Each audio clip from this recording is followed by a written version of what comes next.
the Committee on Transportation and Infrastructure.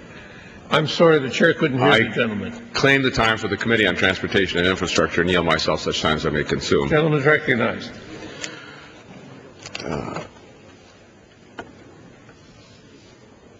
The European community nations have achieved a remarkable milestone. They have achieved a 10% mode shift from automobiles to transit. The state of New Jersey has also achieved a mode shift to 10% of all travel by transit. If we can make that mode shift nationwide in the U.S., we will save the equivalent of all the oil we import from Saudi Arabia. That's 550 million barrels a year. The recommendations from the Committee on Transportation and Infrastructure incorporated in this bill will move us in that direction. We authorize $1.7 billion of capital operating funds for transit agencies to reduce fares and expand services, to purchase alternative fuel buses, alternative fuel locomotives, ferries, and refueling facilities. If the alternative transit program had been continued with vigor, there was a very successful hydrogen bus initiative that produced vehicles that operated in Santa Barbara, California. I had the privilege of going out there and riding on those buses. We can achieve those goals without a Manhattan project or without a man on the moon project, because we have the technology already in hand. Our legislation also increases the federal share for congestion mitigation and air quality improvement funds to increase incentives for states to use those funds. We authorize funding for the purchase of green locomotives and track improvements for short line railroads.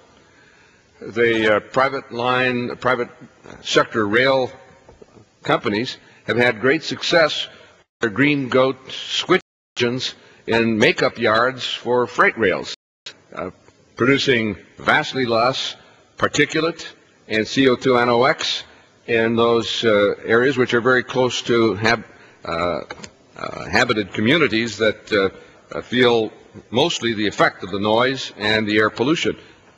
Vast reductions in already existing technology with no loss in efficiency, but also savings of cost. We also authorize $2 billion in loan guarantees to establish a short sea shipping transportation program, which would be very beneficial on the Great Lakes, would help reduce the congestion in Chicago, and would improve the coastwise trade on the east, west, and Gulf Coast regions of the United States. We also require GSA, General Services Administration, install energy-efficient light bulbs in federal buildings, including photovoltaic systems. We require the Department of Energy to construct a sun wall on its headquarters. Actually, that building was constructed with south wall blank, no windows or doors, to accommodate a solar application. We reported that bill early in the work of our committee with the support of our ranking member, Mr. Micah, and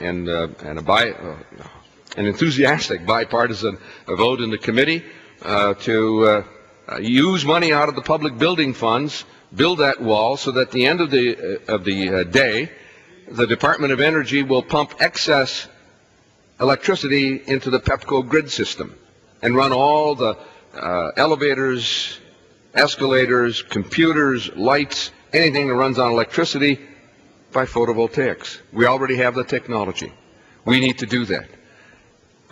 Our provisions in this bill will move using what already exists to save energy, reduce costs, and I just one further item, and that is on the General Services Administration. Our committee has jurisdiction 367 million square feet of federal office space. The electricity bill annually is $5.8 billion. If we install photovoltaic cells on all those buildings, we can save 90% of that cost and save also the consumption of coal or natural gas, whatever it takes to produce the electricity for those buildings. These are all realistic within grasp, available technology initiatives that we bring to you in a very practical way, and I reserve the balance of my time. Gentleman from Florida. Claiming the time